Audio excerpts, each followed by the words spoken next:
결혼 생활 5년 차? 나는 우리 부부가 누구보다 평범하고 단단한 울타리 안에 살고 있다고 굳게 믿었다. 아내는 주말이면 늘 환한 미소를 지으며 봉사활동을 떠났다. 어려운 이웃들을 돕고 돌아오는 아내의 얼굴에는 언제나 맑은 보람이 서려 있었고 나는 그런 아내를 보며 깊은 존경심과 애정을 느끼곤 했다. 저녁 식탁에 마주 앉아 소소한 일상을 나누는 그 평온한 시간들이 영원할 것이라 감히 의심조차 하지 않았던 시절이었다. 그날도 평소와 다를 바 없는 일요일 오후였다.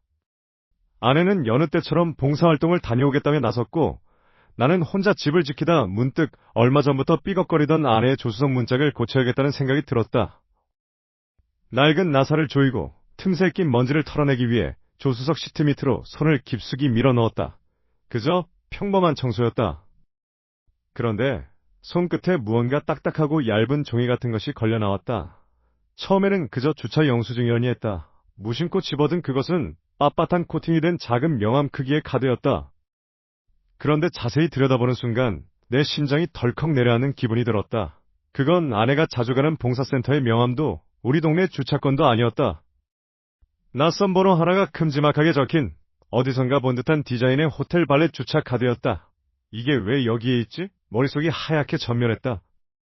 아내는 분명 주말마다 보육원이나 독거노인들을 돕는 센터로 간다고 했다. 그런데 왜 차, 조수석 및 시트의 가장 깊숙한 어둠 속에 이런 것이 숨겨져 있었을까?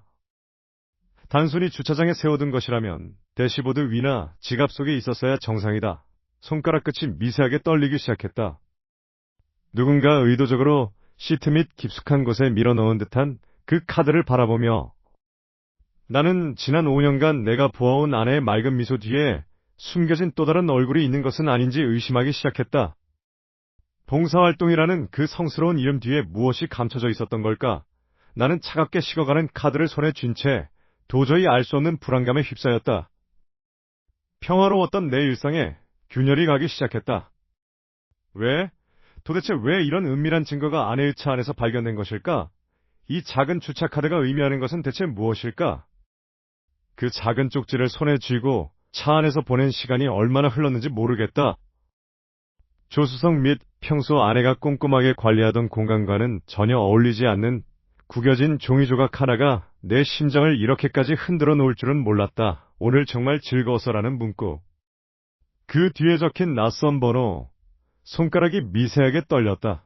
평소 아내는 주말마다 고아원 봉사활동을 간다며 집을 나섰고 나는 그런 아내의 헌신적인 모습을 보며 늘 고마운 마음뿐이었다. 하지만 지금 내 손에 들린 이 쪽지는 그 숭고했던 5년의 세월을 한순간에 난도질하고 있었다. 나는 멍하니 앉아있다가 홀린 듯 휴대전화를 꺼냈다. 아내의 번호가 아닌 쪽지에 적힌 그 낯선 번호를 연락처에 저장했다. 손가락 끝에 땀이 배어 화면이 미끄러웠다. 이 번호의 주인은 누구일까? 정말 아내와 관계된 사람일까? 스스로에게 수백 번 물었지만 답은 이미 내 안에서 소용돌이 치고 있었다.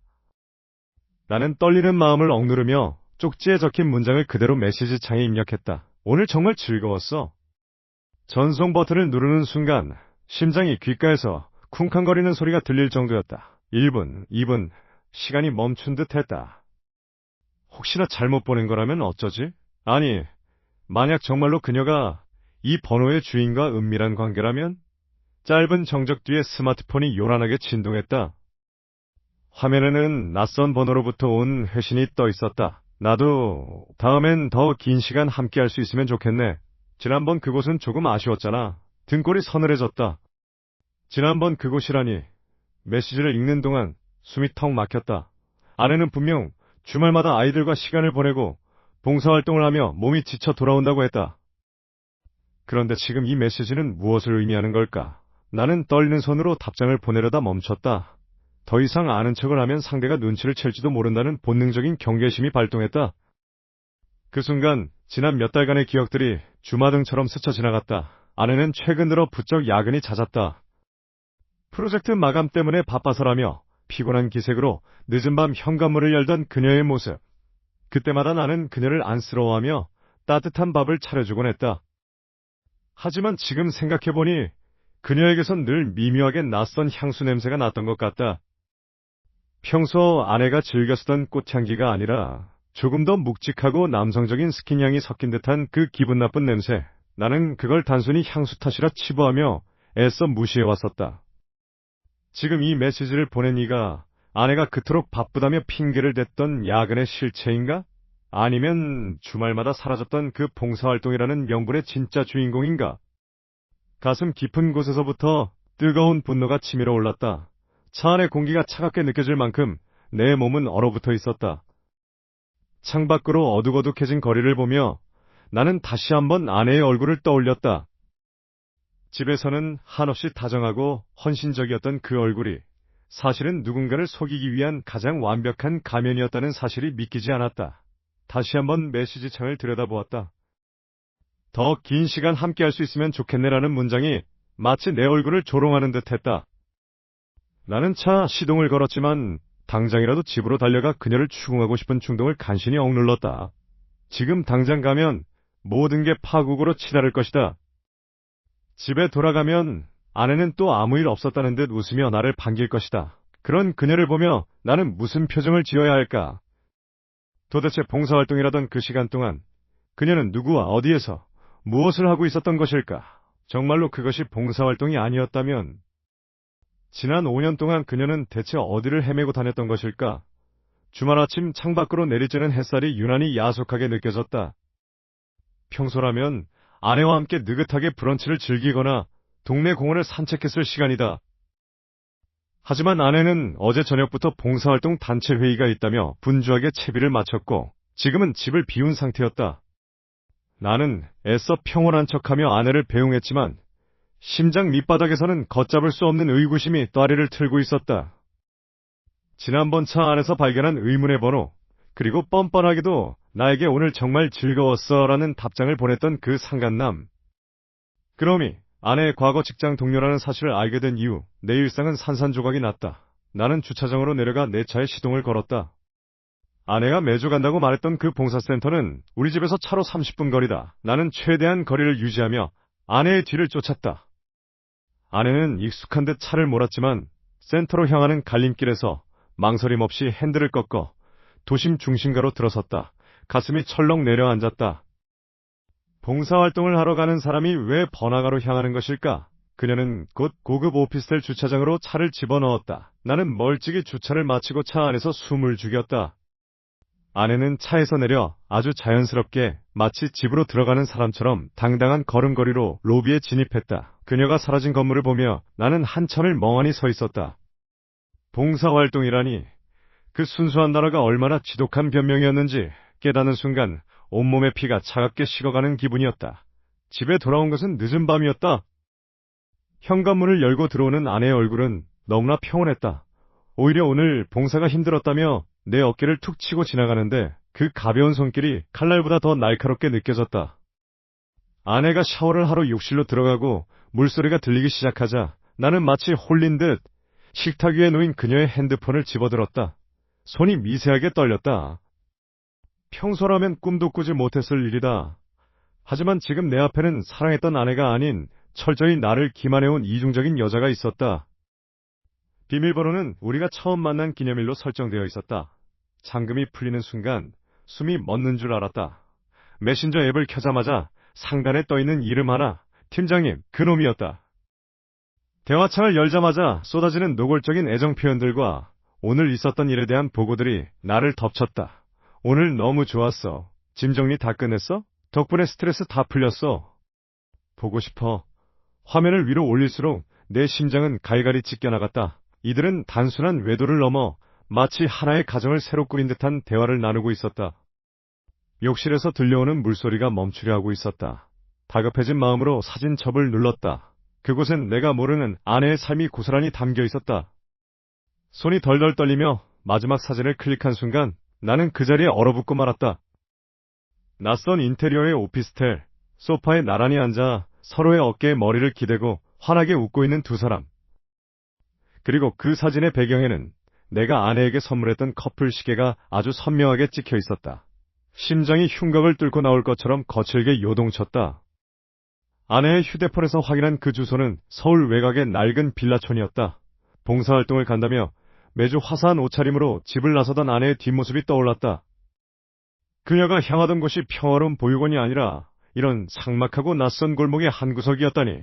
나는 떨리는 손으로 내비게이션에 그 주소를 입력했다. 화면 속에 찍힌 목적지까지의 거리는 불과 30분 남짓. 핸들을 쥔 손에 힘이 들어갔다. 운전석 창문 너머로 보이는 풍경은 평소와 다름없이 평온했지만 내 세상은 이미 산산조각이 나고 있었다.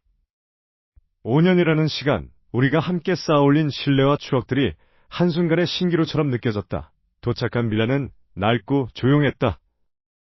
해질녘의 붉은 노을이 골목을 길게 비추고 있었지만 그 풍경조차 기분 나쁘게 느껴졌다. 나는 차를 멀찍이 세워두고 숨을 죽인 채 빌라 입구로 다가갔다. 주차장에는 낯익은 차가 한 대 세워져 있었다. 아내가 회사에 두고 왔다고 했던, 그래서 늘 택시를 타고 다닌다던 그 차였다. 가슴속에서 차가운 분노가 들불처럼 번졌다. 도대체 무엇이 그녀를 이토록 완벽한 거짓말쟁이로 만든 걸까? 봉사활동을 하며 아이들과 함께 찍어보내던 그 환한 미소가 실은 이런 미래를 감추기 위한 가면이었다는 사실이 끔찍했다. 빌라 공동현관은 보안이 허술했다. 나는 주민들이 드나드는 틈을 타 안으로 들어섰다. 4층, 아내가 기록해둔 메모 속에 적혀있던 그 층이었다. 복도는 지나치게 조용했고 바닥에 깔린 오래된 카펫은 발걸음 소리를 완전히 삼켜버렸다. 계단을 오를 때마다 심장 박동 소리가 귓가를 때렸다. 마치 사형장으로 향하는 죄수의 발걸음처럼 무겁고 고통스러웠다. 제발 내가 오해한 것이길. 머릿속으로는 계속해서 합리적인 이유를 찾으려 애썼지만 본능은 이미 모든 것을 알고 있었다. 아내가 짓고 있을 그 표정, 그 목소리, 그리고 나를 향해 쏟아내던 수많은 변명들이 머릿속을 스쳐 지나갔다. 4층 복도 끝 402호 문 앞에 멈춰섰다. 내 손은 문고리를 잡지도 않았는데 덜덜 떨리고 있었다. 당장이라도 문을 박차고 들어가 그녀의 멱살을 잡고 싶었다. 당신이 어떻게 나한테 이럴 수 있냐고, 대체 무엇이 부족해서 이따위 짓을 저지른 거냐고 묻고 싶었다. 하지만 입술을 깨물며 참았다. 지금 확인해야 할 것은 분노가 아니라 진실이었다. 그때였다.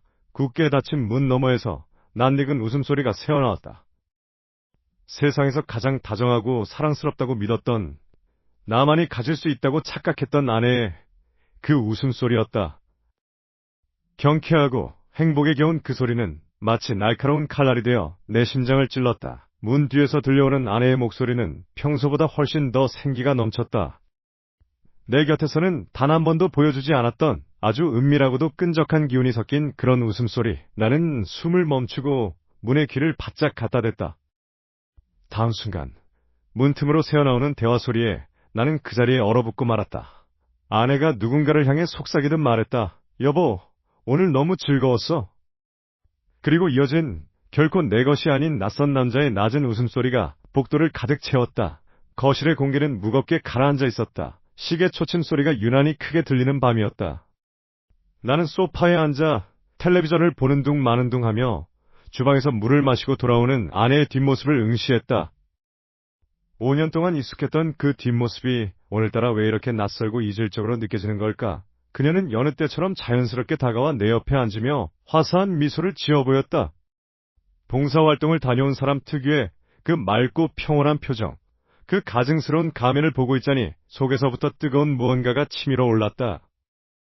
오늘 봉사활동은 어땠어? 이번엔 아이들이 많았나 보네. 나는 최대한 평온을 유지하려 애쓰며 입을 열었다. 내 목소리가 조금 떨리는 것을 들키지 않으려 마른 침을 삼켰다. 아내는 잠시 찻잔을 내려놓더니 익숙하다는 듯 아주 구체적인 거짓말들을 늘어놓기 시작했다. 오늘은 유독 힘들었어. 특히 새로운 민수란 아이가 있는데 부모님이 갑작스러운 사고로 돌아가셔서 마음의 문을 닫았더라고. 계속 울기만 해서 달래느라 진이 다 빠졌지 뭐야. 그 아이 눈빛을 보면 마음이 너무 아파서 그냥 지나칠 수가 없었어. 그녀는 진심으로 가슴 아파하는 연기를 펼쳤다. 손끝까지 떨며 안타까움을 표하는 그 모습에 나는 소름이 돋았다. 며칠 전 내가 확인한 그 은밀한 메시지들과 그녀가 드나들던 그 오피스텔의 주소가 머릿속을 맴돌았다. 아이들? 봉사? 전부 다 거짓이었다. 그녀는 지금 그 추악한 불륜의 시간을 정당화하기 위해 고아원의 아이들을 방패막이로 삼고 있었다.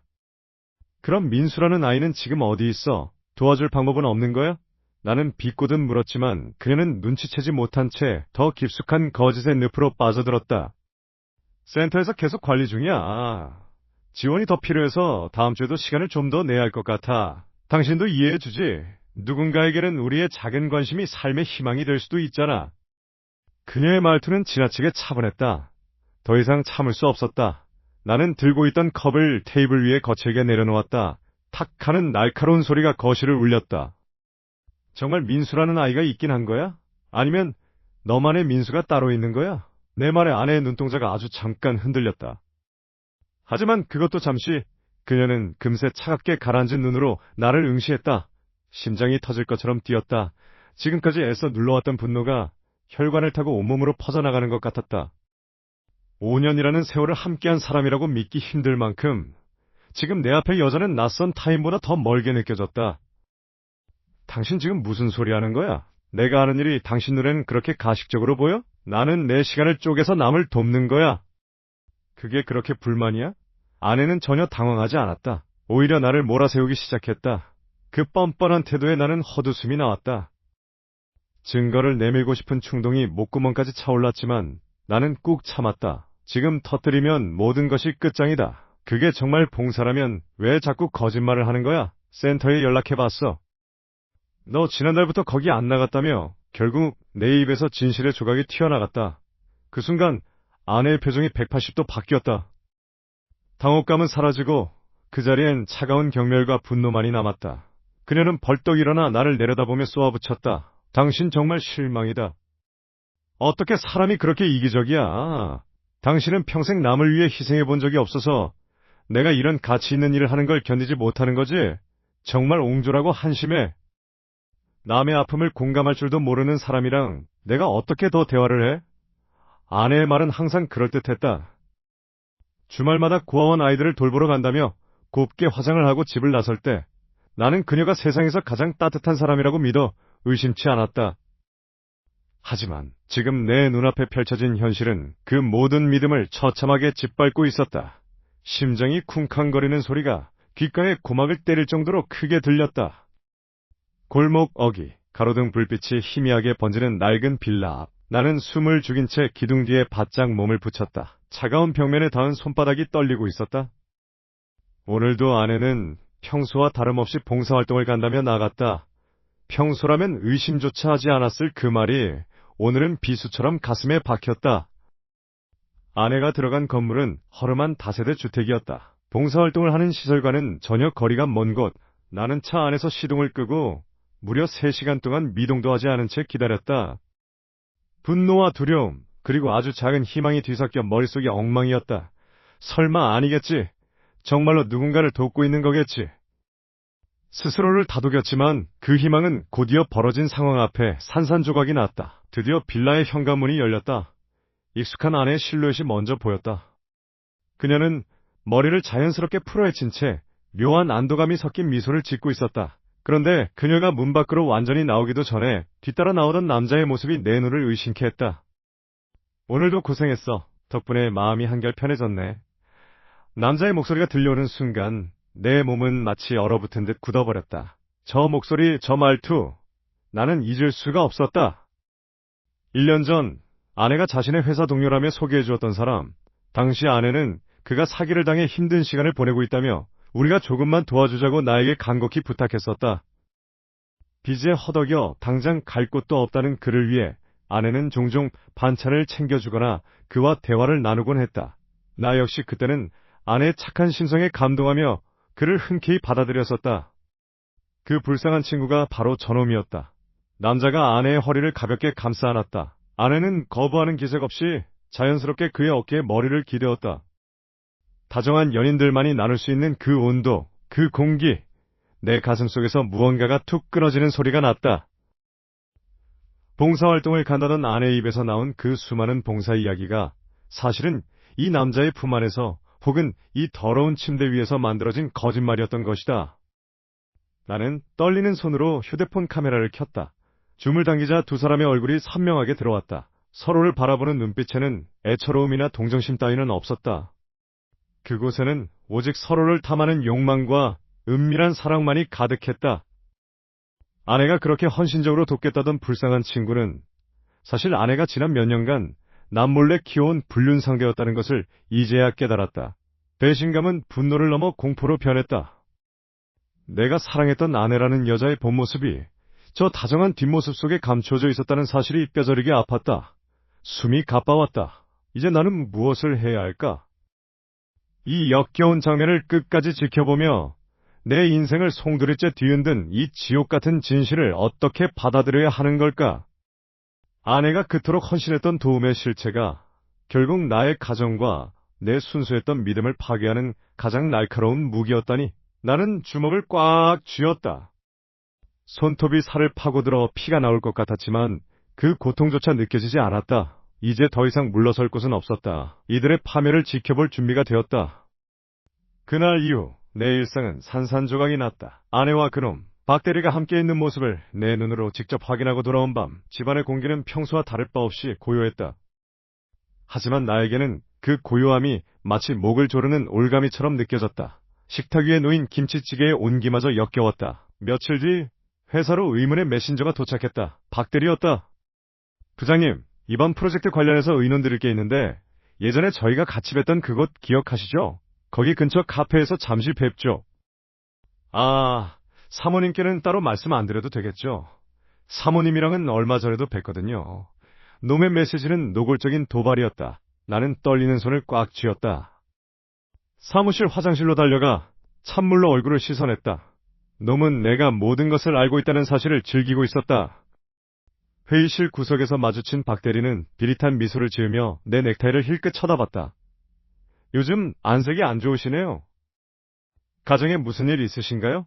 원래 여자 마음이라는 게 관심받지 못한다고 느끼면 금방 다른 곳으로 향하는 법이거든요. 놈은 내가 겪고 있는 고통을 마치 남의 일인 양 읊조렸다.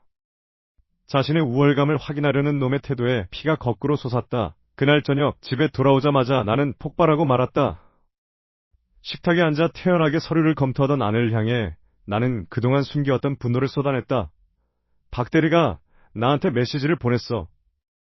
당신이랑 도대체 무슨 사이야? 우리 집 근처 그 오피스텔, 거기서 매주 뭘 한 거지? 내 질문이 끝나기도 전에 아내의 표정이 순식간에 바뀌었다. 그녀는 당황한 기색 대신 마치 내가 아주 끔찍한 괴물이라도 된 것처럼 차갑게 나를 응시했다. 지금 무슨 소리를 하는 거야? 당신 정말 무섭다. 요즘 나를 스토커처럼 따라다니더니 이제는 내 인간관계까지 다 감시하는 거야? 당신의 그 숨막히는 집착 때문에 내가 얼마나 지쳐있는지 알아? 아내는 떨리는 목소리로 연기를 시작했다. 눈가에 금세 눈물이 고였다. 내가 봉사활동 간다고 했을 때도 당신은 끊임없이 의심했잖아. 내가 만나는 사람마다 당신은 전부 상간남으로 몰아세우고 나를 이렇게 숨도 못 쉬게 가두는 당신 때문에 정말 돌아버릴 것 같아. 그녀는 소파에 주저앉아 얼굴을 감싸주며 오열했다. 당신은 나를 신뢰한 적이 한 번도 없어. 나는 그저 조금 숨쉬고 싶었을 뿐인데 당신은 나를 잠재적인 범죄자로 취급하네. 당신이랑은 더 이상 정상적인 대화가 안 되겠어. 적반하장도 유분수지. 그녀는 완벽하게 피해자의 프레임을 씌워 나를 정서적으로 학대하는 남편으로 몰아갔다. 내 가슴 속에는 분노보다 더 깊은 허탈감이 밀려들었다. 그녀의 눈물은 진심이 아니라 나를 완전히 미친 사람으로 만들어 입을 다물게 하려는 무기였다. 그날 밤 나는 거실 소파에서 뜬 눈으로 밤을 지새웠다. 안방 문틈 사이로 아내가 낮은 목소리로 누군가와 통화하는 소리가 희미하게 새어나왔다. 응, 오늘 완전히 분위기를 잡았어. 그 사람 이제 자기가 미친 건지 의심하기 시작했어. 계획대로야. 상대방의 목소리는 들리지 않았지만 아내의 이어지는 말소리가 내 심장을 얼어붙게 만들었다. 어차피 공동명의인 집이랑 예금 다 어떻게 처리할지 변호사님이랑 이야기 끝냈어. 당신이 생각하는 대로 그 사람을 유책 배우자로 몰아가면 재산 분할도 훨씬 유리하게 가져올 수 있을 거야. 조금만 참아. 이제 곧 끝날 테니까. 놈과 아내는 나를 몰아내고 우리의 지난 5년을 통째로 훔쳐갈 계획을 세우고 있었다. 나는 침대에 누워 그 소리를 들으며 몸을 떨었다.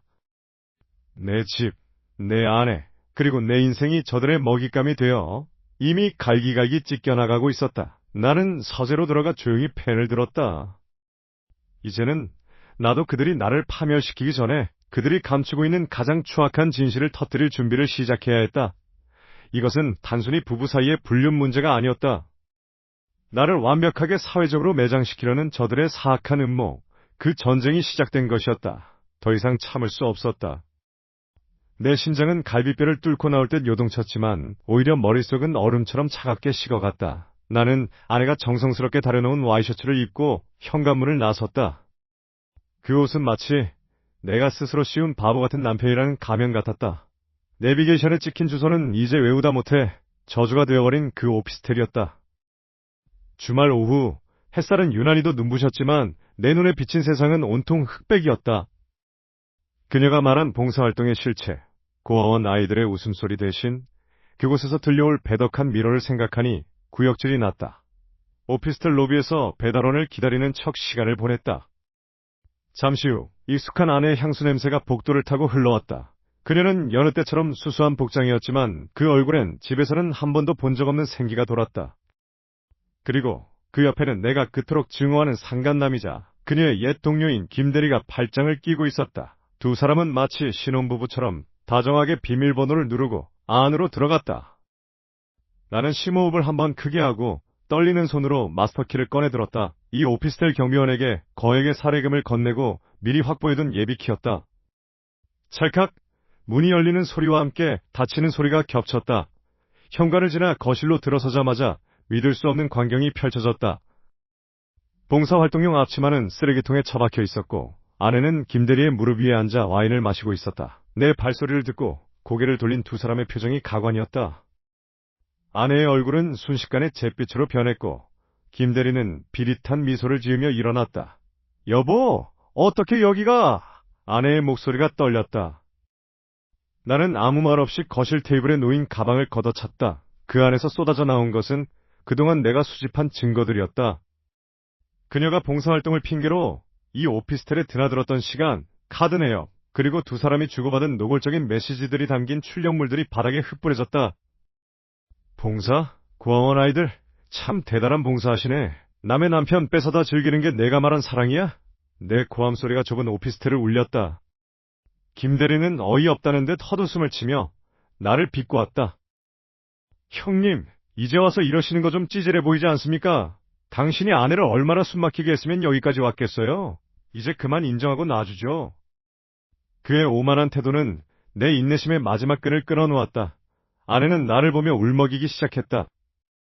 늘 하던 나 피해자예요라는 표정. 나를 통제광으로 몰아가던 그 가증스러운 연기. 나는 그 자리에서 당장이라도 두 사람의 멱살을 잡고 경찰서로 끌고 가고 싶었다. 하지만 내 가슴속 주머니에 든 USB가 나를 멈춰 세웠다. 그 안에는 이들의 외도뿐만 아니라 김대리가 직장에서 저지른 공금 횡령 증거와 아내가 봉사활동 단체 명의로 벌인 불법 모금의 정황까지 담겨 있었다. 지금 여기서 소리를 지르며 끝낸다면 그저 흔한 불륜극의 피해자로 남겠지만 조금 더 참는다면 두 사람의 인생을 송두리째 파멸시킬 수 있다. 나는 멍하니 서 있는 아내를 쏘아보았다. 그녀의 눈에 비친 내 모습은 더 이상 만만한 남편이 아니었다. 나는 천천히 숨을 고르며 입꼬리를 비틀어 웃었다. 지금 당장 이 자리에서 전부 짓밟아버릴까? 아니면 이들이 가장 화려하게 성공했다고 믿는 순간 바닥까지 추락하게 만들까? 내 손은 떨리고 있었지만 내 의지는 그 어느 때보다 확고했다. 나는 들고 있던 증거 자료들을 다시 챙겨 가방에 넣었다. 그리고 나를 빤히 쳐다보는 두 사람을 향해 차가운 침묵을 던진 채 나는 등 뒤로 오피스텔 문을 열었다. 결정의 순간이 다가오고 있었다. 이대로 나갈 것인가? 아니면 지금 이곳에서 복수의 서막을 올릴 것인가? 그날 밤 아파트 현관문을 닫고 나오던 순간의 정막을 나는 잊을 수 없다. 뒤에서 들려오던 아내의 비명도 그 비열한 동료의 당황한 목소리도 이제는 먼 세상의 소음처럼 느껴졌다. 손에 쥐고 있던 증거물들이 담긴 서류 봉투가 묵직하게 느껴졌다. 5년이라는 시간 동안 내가 믿어왔던 세상은 그저 정교하게 만들어진 무해장치에 불과했다. 봉사활동이라는 숭고한 이름 아래 숨겨왔던 그녀의 이중생활, 그리고 나를 기만하며 웃고 있었던 그들의 추악한 얼굴이 자꾸만 눈앞에 잔상처럼 떠올랐다. 나는 집으로 돌아오자마자 가방에서 짐을 꺼내 던져버렸다. 옷장 속에 가지런히 걸려있던 그녀의 옷까지, 함께 여행을 갔을 때 샀던 기념품들, 모든 것이 구역질 나는 거짓말로 보였다. 이제는 감정을 낭비할 기력조차 남아있지 않았다. 오직 서늘한 분노와 냉정한 이성만이 내 안을 가득 채우고 있었다. 나는 곧바로 변호사에게 연락을 취했다. 이혼 소송은 전쟁이 될 것이다. 그녀가 가장 아끼는 명분과 위선, 그리고 그들의 명예를 하나씩 짓밟아주는 것만이 내가 할 수 있는 마지막 복수이자 정의였다. 다음 날 아침, 나는 양가 부모님을 모두 불러 모았다. 아내는 나를 미친 사람 취급하며 말리려 들었지만 나는 더 이상 그녀의 눈물을 보며 흔들리지 않았다. 차분하지만 단호하게 나는 준비해온 녹취록과 사진들을 테이블 위에 펼쳐놓았다. 아내의 얼굴이 순식간에 잿빛으로 변했다. 어떻게 이럴 수 있냐는 장인어른의 호통과 너희 둘이 정말 왜 그랬니라며 오열하는 어머니의 목소리가 뒤섞였다. 그 혼란 속에서 나는 그저 창밖을 내다보았다. 쏟아지는 햇살이 너무나도 눈부셔서 오히려 비현실적으로 느껴졌다. 나는 그들에게 마지막으로 물었다. 지난 5년, 그 시간은 대체 무엇을 위한 시간이었습니까? 아무도 대답하지 못했다. 이혼 절차는 예상대로 난항의 연속이었다. 아내는 나를 의처증 환자로 몰아가며 방어 기제를 펼쳤고 그 동료라는 자는 은근슬쩍 회사 내에 나에 대한 악의적인 소문을 퍼뜨리려 했다. 하지만 그럴수록 나는 더 치밀해졌다. 증거를 하나씩 법원에 제출할 때마다 그들의 표정이 일그러지는 것을 보는 것이 유일한 낙이었다. 껍데기만 남은 결혼 생활을 붙잡고 있을 이유는 단 하나도 없었다. 나는 점점 무너져가는 그들을 지켜보며 동시에 나 자신의 내면이 완전히 부서지고 있음을 느꼈다. 신뢰라는 단어는 이제 내 사전에서 영원히 삭제된 것처럼 느껴졌다. 법원 앞에서 마주친 아내는 예전에 다정했던 모습은 온데간데 없고 도끼 어린 눈으로 나를 노려보고 있었다. 그녀는 입술을 깨물며 나지막이 내뱉었다. 당신이 이렇게까지 해서 얻는 게 뭔데? 결국 우리 둘 다 파멸하는 것뿐이야. 나는 대꾸하지 않았다. 대신 그녀의 뒤에 서 있는 변호사와 차갑게 눈을 맞췄다. 지루하고 긴 법적 공방 끝에 드디어 최종 판결을 앞둔 어느 날 밤, 나는 혼자 서재에 앉아 창밖의 야경을 내려다보고 있었다. 책상 위에는 정리가 끝난 이혼 서류가 놓여 있었다. 문득 휴대폰이 울렸다. 발신자는 그 동료였다. 화면을 멍하니 응시하다가 전화를 받았다. 수화기 너머로 들려오는 그의 목소리는 묘하게 떨리고 있었다. 할 말 있어. 당신이 아직 모르는 게 하나 더 있어. 나는 미간을 찌푸리며 물었다. 이제 와서 무슨 헛소리를 하려는 거지? 그는 잠시 침묵하더니 낮고 굵은 목소리로 한마디를 덧붙였다. 당신이 믿었던 게 그 여자뿐이라고 생각해? 다시 한번 생각해봐. 당신의 그 완벽했던 결혼 생활 누가 설계한 건지 그 순간 내 심장이 차갑게 멈추는 것 같았다. 나는 떨리는 손으로 책상 위에 있던 낡은 다이어리를 펼쳤다. 우리가 처음 만났던 날 아내가 건네주었던 그 다이어리. 마지막 장을 넘기자 그곳에는 내가 전혀 알지 못했던 이름과 숫자들이 빼곡히 적혀 있었다. 나는 헛웃음을 삼키며 수화기에 대고 물었다. 그게 무슨 뜻이지? 그러자 그는 비릿한 웃음을 흘리며 대답했다. 모든 건 이제부터 시작이야.